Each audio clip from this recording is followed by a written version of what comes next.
We are at Taxmere, a lovely little syndicate lake in Arclid, roughly about 4 acres in size, 30 foot deep in places. There's lots and lots of lilies as well, so it makes it quite tough.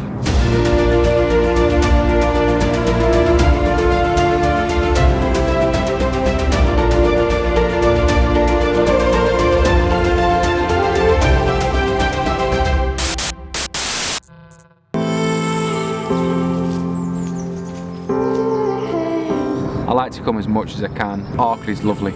It's literally, for me, 4 or 5 minutes down the road, so I'm in touch with the lake as much as I can be. I'm here for a 48-hour session. I'm hoping to really capitalise on that. It's the longest session I've done this year so far on Taxmere, so hopefully we can nick a few. The Scar Common is the one everyone's after. It's not been out so far this year. Probably 35–36 pound of Cheshire Common, which is, you know, pretty big for this area. And then there's a couple of other backup fish. There's one original, which is called the Seahorse, which would be lovely to catch. I think that was in here when I first started fishing here, probably about 20 years ago. So that would be an epic one to catch.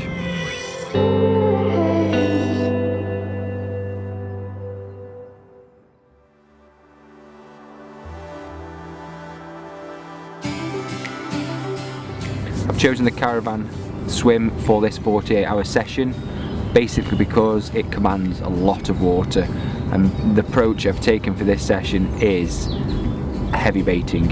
On the syndicate, we are allowed to use bait boats, so the fish are very, very used to finding very small patches of bait. Don't get me wrong, it works fantastically. However, I think a big baited area, not massive, but probably the size of 2 brollies. I think I'm going to try that and see how it goes. Fingers crossed, we'll catch some fish.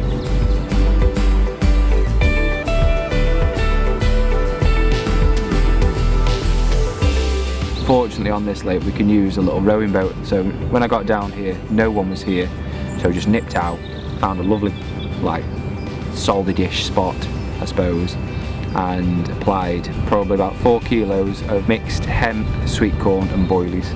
Nothing complicated, just fish catching bait. That was at 5:30 in the morning. Left that for a couple of hours, pinged the rods out, nothing happened up to about 3 o'clock, not seeing anything, and I thought, you know what, I'll just to refresh the swim a little bit, because they're not used to a spot on here, because no one really uses them. So I just fired out 5 spots just over the top. That little bit of disturbance, just that little bit of attraction fluttering through the swim, and then pinged the rods out at about 5 o'clock, and you know, that was me for the evening.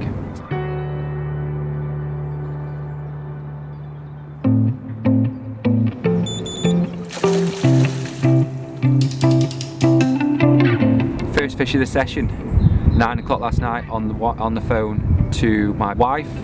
Couple of bleeps, fishing locked up, bobbing balled up tight, and we are away. Middle rod, little pop-up rig, was away. So we managed to get that one in, and I've switched my right hand rod round to the margin because we were starting to show down there yesterday. So hopefully it won't be too long before we get another one.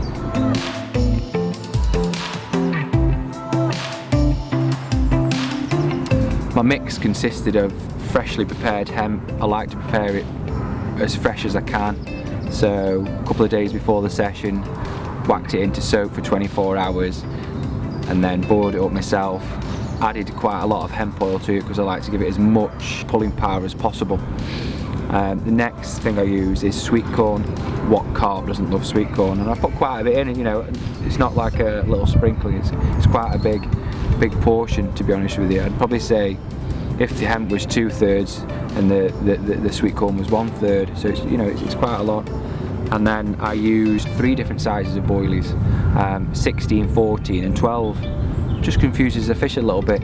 They're not used to picking up 12s, they're not used to picking up 16s, so they're not sucking the same. They've got to suck up differently for the hemp, they've got to suck up differently for the sweet corp, and then they've also got to suck up differently for each size of bait.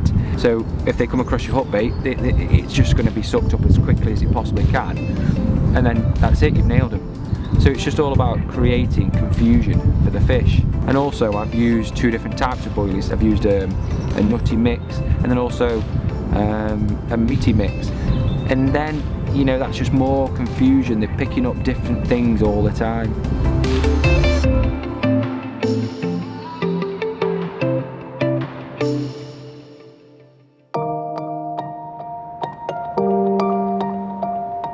So I was up at 5:30 again, wound both rods back in, feeling I should have had a fish. Both come back clean, to be fair.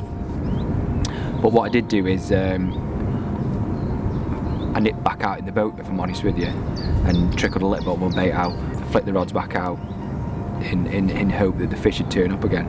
You know, the bait is out there, and luckily I managed to get the rods back out in 2 casts, so minimal disturbance. So, you know, it's looking good for the rest of the day.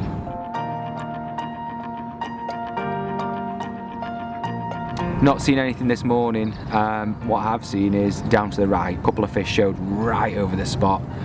I'm literally just waiting for it to go.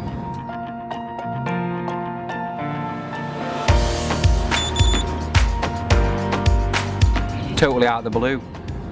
Left hand rod pulls up and we're in. 1 o'clock in the afternoon, not really bite time, but we've just landed a 17-pound beautiful male mirror. Very, very angry fish. Gave me a hell of a fight, but over the moon to catch one for the camera. Just shows that the bait is working. They're showing up at all the time, you know, all through the day. So the bait is pulling them there. Maybe it's the baiting strategy or it's just the bait, who knows, but they are there. So hopefully they'll stay there and we can pick up a few more.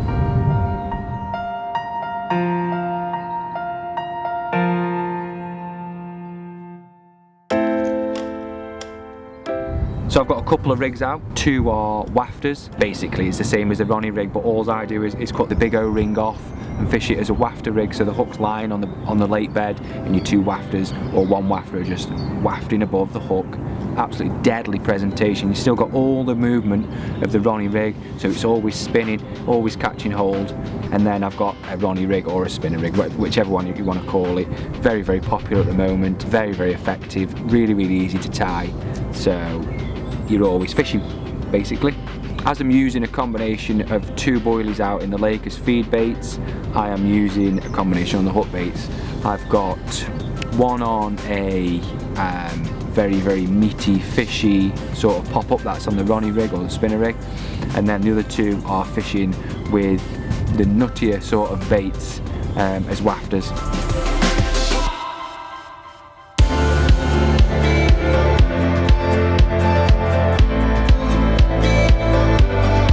What a result. 29.5 pound Cheshire mirror. Absolutely over the moon. Epic battle. At one point I was, you know, chest deep in water.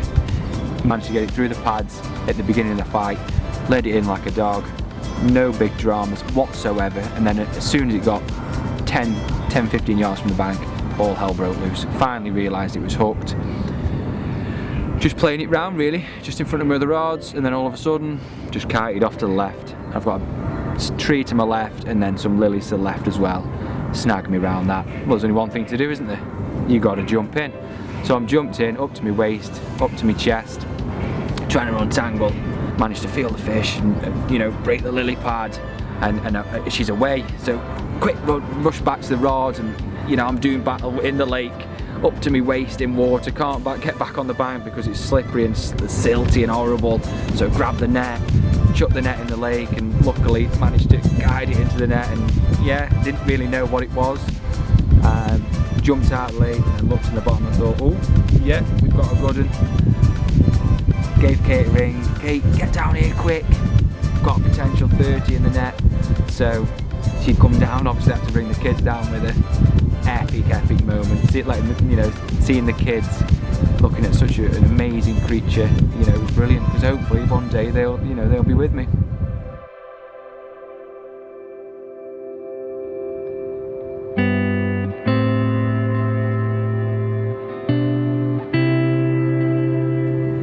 be back down at Taxmere, desperate to catch that big common, you know, and the other big common. They are due out, so I'll do another overnighter next week, and then try and slip in another 48 hours, you know, the weekend after.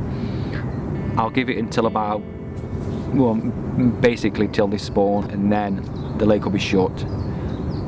Luckily for me, I've got another ticket, so it'll be straight onto the Sitch, which is one of RH Fisheries waters in Shropshire, and it's just immense. That is an immense lake. It's 30s, 40s, the biggest fish in there now is 49 pounds, so you're fishing for a near 50. So I'll give it till they spawn on Taxmere and then shoot over to there. Probably only do me big sessions there, and then still try and sneak an overnighter in at Taxmere.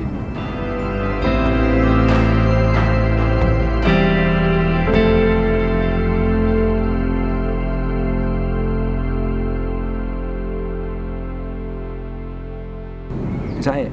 Yeah. Good. I'm not getting my rods out.